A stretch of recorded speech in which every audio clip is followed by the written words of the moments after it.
आज इस वीडियो में हम जिस कंट्री की बात करने जा रहे हैं ना, अगर आपको इसके बेनिफिट्स का पता चल जाए तो आप अमेरिका और कनाडा को भी भूल जाएं। इस कंट्री की सबसे अच्छी बात यह है कि यहाँ पे साल भर में बिल्कुल भी गर्मी नहीं पड़ती। जैसा कि जो लोग भी एशियन साइट्स पे रहते हैं, पाकिस्तान, इंडिया, नेपाल, बांग्लादेश में बहुत ज़्यादा गर्मी को वो झेलते हैं। तो इस कंट्री में अगर आप चले जाते हैं तो कम से कम गर्मी से छुटकारा आपका ज़रूर हो जाता है। और अगर सैलरी की बात करें तो सैलरी भी बहुत ज़्यादा है, यानी कि महाना 15 लाख सैलरी जो है आपको मिलती है।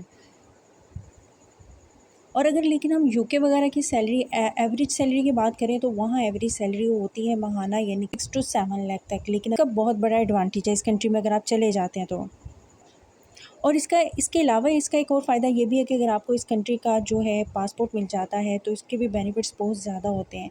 यानी कि ये भी चूँकि शेंजन कंट्री में आता है, तो शेंजन कंट्री के किसी भी एक कंट्री के अगर आपको यूरोप की कंट्री का पासपोर्ट मिल जाता है तो बाकी अदर जो शेंजन कंट्रीज़ में होती हैं, यूरोपियन कंट्रीज़ में आप ईज़िली मूव कर सकते हो वीज़ा फ्री या वीज़ा ऑन अराइवल। और अगर इसके पासपोर्ट की रैंकिंग की बात करें, किसी भी कंट्री की इंपॉर्टेंस का आपने अंदाज़ा लगाना होता है तो आप उसके पासपोर्ट की रैंकिंग देखते हैं कि उसकी स्ट्रेंथ कितनी है। तो इसका जो है पूरी दुनिया में 7वें नंबर पे पासपोर्ट की स्ट्रेंथ आती है, यानी कि इसका 7वें नंबर पे पासपोर्ट आता है। इससे आप इस कंट्री की स्ट्रेंथ का अंदाज़ा लगा सकते हैं। मतलब कि जो लोग भी यहाँ पे रहते हैं, जो जिनके पास यहाँ की शहरियत है, सिटीज़नशिप है, वो बाकी दुनिया में 170 कंट्रीज़ में वीज़ा फ्री या वीज़ा ऑन अराइवल जा सकते हैं। तो चलिए आपके सस्पेंस को ख़त्म करते हैं। आज हम जिस कंट्री की बात कर रहे हैं, यानी कि ऐसा कंट्री जहाँ पर ना तो साल भर गर्मी होती है बल्कि प्लेजेंट वेदर रहता है, और यहाँ पे काम करने वालों को काम में भी बहुत मज़ा आता है। तो बताते हैं आपको इसका नाम है आइसलैंड। इसकी अगर पॉपुलेशन की बात करें तो इसकी जो पॉपुलेशन है 4.5 लाख है। जो नेबर कंट्रीज़ की बात करूं तो इसमें यूके और ग्रीनलैंड आता है। और अगर हम लैंग्वेज की बात करें तो यहाँ पर इंग्लिश बहुत ज़्यादा जो है लोग बोलते हैं, यानी कि कम्युनिकेशन करने के लिए वो इंग्लिश लैंग्वेज का यूज़ करते हैं। और अगर आपको भी इंग्लिश आती है, आप इंग्लिश में कम्युनिकेशन कर सकते हैं, तो फिर आपको इस मुल्क का वर्क वीज़ा ज़रूर अप्लाई करना चाहिए। क्योंकि वर्क वीज़ा इसलिए अप्लाई करना चाहिए, यहाँ पर लेबर्स की बहुत ज़्यादा शॉर्टेज रहती है। जैसा कि मैंने बताया कि ये एक छोटी सी पॉपुलेशन वाला कंट्री है यूरोप का, तो यहाँ पे इसलिए इन्हें इंटरनेशनल वर्कर्स की ज़रूरत रहती है। तो ये बहुत अच्छी सैलरी पे इंटरनेशनल वर्कर्स को हायर करते हैं। और अब मैं आपको बताती हूँ कि आप किस तरीके से इस वीज़े को अप्लाई कर सकते हैं। जॉब यहाँ पर कौन-कौन सी है जिसे आपको टारगेट करना चाहिए, और ये कि यहाँ पे फैमिली को लेके जा सकते हैं या नहीं। और दूसरा ये, और सबसे आखिर में आपको मैं ये भी बताऊँगी कि आप यहाँ पे फ्री बिल्कुल कैसे जा सकते हैं। सबसे पहले तो हम आपको इसमें ये बताएंगे कि अगर आप इस कंट्री में जाना चाहते हैं तो आपको पता होना चाहिए कि इनके किन किन सेक्टर्स में जॉब्स रहती हैं, यानी कि जॉब्स की डिमांड है क्या, ताकि आप वहाँ पे उन सेक्टर्स में जॉब्स को अप्लाई करें और आपको जॉब मिल जाए।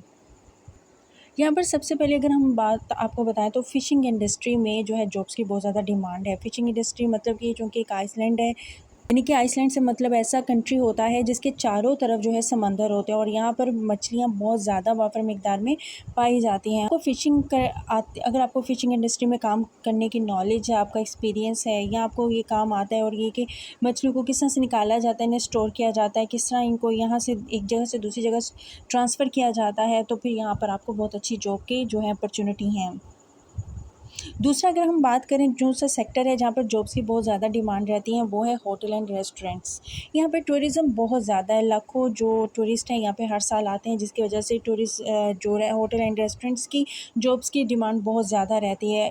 और जैसा कि मैंने आपको हमेशा अपनी पहली वीडियोज़ में भी बताया कि आपको किसी भी यूरोप की कंट्री को टच करना है तो आप अपनी कंट्री में रहते हुए पहले होटल और रेस्टोरेंट की मैनेजमेंट या किसी भी, यानी कि होटल के अंदर काम करने वालों की कैटेगरी की जो एक्सपीरियंस ले लीजिए, और सर्टिफिकेट्स और डिप्लोमास ले लीजिए, ताकि आप जब भी किसी भी दूसरी कंट्री में जाएँ तो होटल एंड रेस्टोरेंट्स की जॉब्स में तो बहुत ज़्यादा डिमांड रहती है, और आप इजीली वहाँ पे जाके किसी भी यूरोप की कंट्री में इन सेक्टर्स में जॉब्स को जो है वो हासिल आसानी के साथ कर सकते हैं। और अगर आप अपनी कंट्री से भी अप्लाई करते हैं तो इन सेक्टर्स को टच करेंगे तो डेफ़िनेटली आपको यहाँ से जॉब की जो रिस्पॉन्स है वो ज़रूर आ जाता है।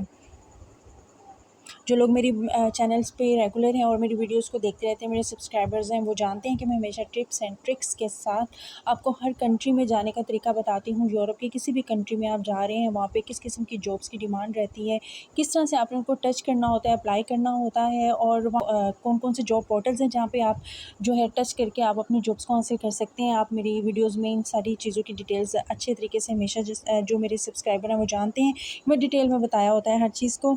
तो यहाँ पे मैं आपको बताऊँगी होटल एंड रेस्टोरेंट्स की जॉब्स बहुत ज़्यादा डिमांड है यहाँ पे टूरिस्ट की वजह से, तो आप इस सेक्टर में ज़रूर टच करें, जॉब ज़रूर मिल जाएगी। तो आप वो वाली जॉब्स भी यहाँ पे अप्लाई कर सकते हैं अगर आपकी एजुकेशन बहुत ज़्यादा नहीं है। लेकिन कोशिश क्या करें कि थोड़ी बहुत अपनी इंग्लिश स्पीकिंग कम्युनिकेशन जो है वो अपनी बेटर कर लें, ताकि आप किसी भी यूरोप की कंट्री में अगर जाने का ड्रीम रखते ही हैं, ख्वाब रखते ही हैं, तो आपको एटलीस्ट थोड़ी बहुत इतनी नो हाउ तो होनी चाहिए कि आप कहीं भी जाके अपना सर्वाइव कर सकें और अपने लिए जॉब तलाश कर सकें। जैसा कि मैं अपनी हर वीडियो में ये भी बताती हूँ कि अगर आप अपनी कंट्री में ड्राइविंग करते हैं तो अपनी ड्राइविंग लाइसेंस को एक दफ़ा इंटरनेशनल ड्राइविंग लाइसेंस में ज़रूर कन्वर्ट कर लीजिए, क्योंकि जब आप किसी भी दूसरी यूरोप की कंट्री में जाते हैं तो बेस्ट अपॉर्चुनिटीज़ में से एक ये भी अपॉर्चुनिटी रहती है कि आप वहाँ पे जाके टैक्सी ड्राइवर, कैब ड्राइवर बन जाते हैं। यानी कि टूरिस्ट को लाना होता है, ले जाना होता है, वहाँ पे एयरपोर्ट के बाहर भी आप यानी कि ये ड्राइविंग कर सकते हैं, कोई इतना ज़्यादा हेक्टिक नहीं होता है। लेकिन बात ये होती है कि आपको पहले से इन चीज़ों के बारे में इंस्ट्रक्शन होनी चाहिए, नॉलेज होनी चाहिए, तो आप अपनी कंट्री से ज़रूर करके जाएँ। जैसे कि हर वीडियो में मैं आपको ये चीज़ें समझाती हूँ, इस वीडियो में भी मैं आपको बता रही हूँ।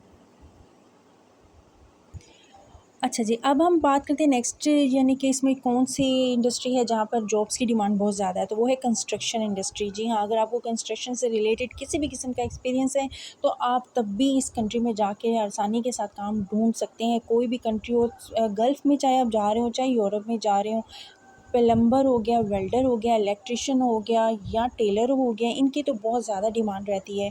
तो अगर आप अपनी कंट्री में इन चीज़ों के अंदर आपके पास कोई एक्सपीरियंस है, आपका स्किल्स हैं आपके पास, तो आप डेफ़िनेटली जब इन कंट्री और इन कंट्रीज़ में जाएँ तो आपको इन सेक्टर्स में स्पेशली इन कंस्ट्रक्शन इंडस्ट्री में भी आपको बहुत ज़्यादा जॉब्स जो हैं वो मिल सकती हैं। वो लोग जो ज़्यादा पढ़े लिखे नहीं हैं, लेकिन ये बात याद रखें कि पढ़ा लिखा होना या अनपढ़ होना मैटर नहीं करता है। मैटर करता है, इम्पोर्टेंट होता है कि आपके पास कोई ना कोई हुनर ज़रूर होना चाहिए, कोई ना कोई स्किल ज़रूर होनी चाहिए, जिसकी वजह से आप कहीं भी जाके अपने लिए जो है वो रहने का बंदोबस्त कर सकें, काम ढूँढ सकें। ये इम्पोर्टेंट चीज़ होती है जिसके लिए आपको फ़ोकस करना होता है। कहने का मतलब ये है कि हाईली स्किल्ड लोगों के लिए तो बहुत आसानी से उन्हें समझ में आ जाता है कि उन्होंने किस सेक्टर्स में अप्लाई करना है। उनके पास एक डिग्री होती है, उनके पास एक प्रोफेशनल स्किल्स होती हैं, उनको पता होता है। बट ये मैं मोस्टली बात उन लोगों को करती हूँ जो कि कम उनकी एजुकेशन होती है और वो यूरोप जाना चाह रहे होते हैं, तो मैं फिर उनको ये थोड़ा-सा इस तरीके से ब्रीफ़ करना चाहती हूँ कि वो कोई ना कोई स्किल के अंदर अपने आप को इतना ज़्यादा एक्सपर्ट ज़रूर कर लें कि आप जब यूरोप में जाएँ तो आपको ईज़िली जॉब मिल जाए। और आइसलैंड उस हवाले से एक बेस्ट कंट्री, अगर आप यहाँ पे आके जॉब करते हैं, क्योंकि यहाँ पे जो माना सैलरी है वो 15 लाख तक होती है। अगर हम नेक्स्ट अपॉर्चुनिटी की बात करें तो यहाँ पर टीचर्स की जॉब से बहुत ज़्यादा डिमांड रहती है। अगर आप इंग्लिश पढ़ा सकते हैं तो फिर भी आपको आसानी से यहाँ पे जॉब मिल सकती है। सबसे लास्ट में मैं आपको बताऊँगी कि यहाँ पे फूड डिलीवरी की जॉब्स भी बहुत ज़्यादा आसानी से मिल जाती है। यानी कि अगर आप फूड डिलीवरी, जैसे कि यहाँ किसी एक जगह से दूसरी जगह सामान को, ग्रोसरी के सामान को एक जगह से दूसरी जगह पहुँचाना, ये सारी चीज़ें जो भी डिलीवर करनी होती हैं, ये जॉब्स भी आपको आसानी के साथ मिल जाती हैं। कोशिश करूँगी कि मैं डिस्क्रिप्शन में भी 2-4 ऐसे लिंक्स दे दूँ जिनसे आप डायरेक्ट इनकी जो जॉब वैकेंसीज़ को अप्लाई कर सकें। और ऑनलाइन का ज़माना है, आपके पास मोबाइल, इंटरनेट और लैपटॉप तो होगा ही, कंप्यूटर तो होगा ही, तो उन जॉब पोर्टल्स पे जाके आप देख सकते हैं। यहाँ पर सैलरीज़, स्पेशली आपने होटल, रेस्टोरेंट्स वगैरह की जॉब्स को टच करना है, और अगर आप प्लम्बर हैं, इलेक्ट्रिशियन हैं, मार्बल फिटर हैं, शटरिंग का काम जानते हैं, लॉन्ड्री का काम जानते हैं, टेलर हैं, तब भी आपने अपनी कैटेगरी को चूज़ करते हुए वहाँ से ज़रूर जो है सिलेक्ट करना है। आपको जो है वो ज़रूर जॉब वहाँ से आपको अप्लाई आएगा। अब हम बात कर लेते हैं कि यहाँ पर आपको जाने के लिए किन डॉक्यूमेंट्स की ज़रूरत होगी। तो यहाँ पर भी जाने के लिए, जैसे कि अदर यूरोप कंट्रीज़ में जाते हैं तो डॉक्यूमेंट्स चाहिए होते हैं। उनमें आपका पासपोर्ट आ जाता है, CNSC आ जाता है, आपके फ़ोटोज़ आ जाती हैं, आपका कैरेक्टर सर्टिफिकेट आ जाता है, हेल्थ सर्टिफिकेट इसके अंदर आ जाता है। तो ये तमाम डॉक्यूमेंट्स को लेके आपने पाकिस्तान में रहते हैं, इंडिया में रहते हैं या नेपाल, बांग्लादेश, जहाँ भी रहते हैं, वहाँ पर आपने इनके कॉन्सुलेट में जाना होता है, एम्बेसी जाना होता है, और वहाँ पर आपने इनको सबमिट करवाना होता है। मैं आपको बताती हूँ कि इसका कितने दिनों में आपको रिस्पॉन्स आता है। तो जी 7 से 10 दिनों में आपको इसका वीज़ा का रिस्पॉन्स आ जाता है।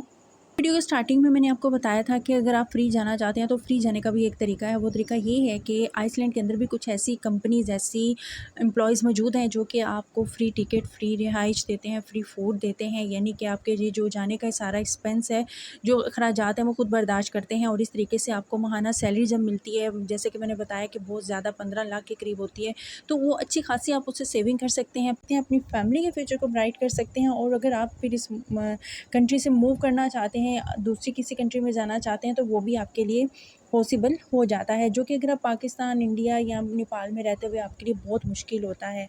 तो ये एक छोटी-सी वीडियो थी एक ऐसी यूरोपीय कंट्री को लेके जहाँ पे वर्क वीज़े की जो रेशो है वो भी बहुत ज़बरदस्त है। मिलते हैं नेक्स्ट वीडियो में अपनी किसी यूरोप की नई वीज़ा इन्फॉर्मेशन के साथ या किसी यूरोप कंट्री की फैक्ट और हिस्ट्री के साथ। टिल देन मुझे रखूँ दुआओं में याद। अल्लाह हाफ़िज़।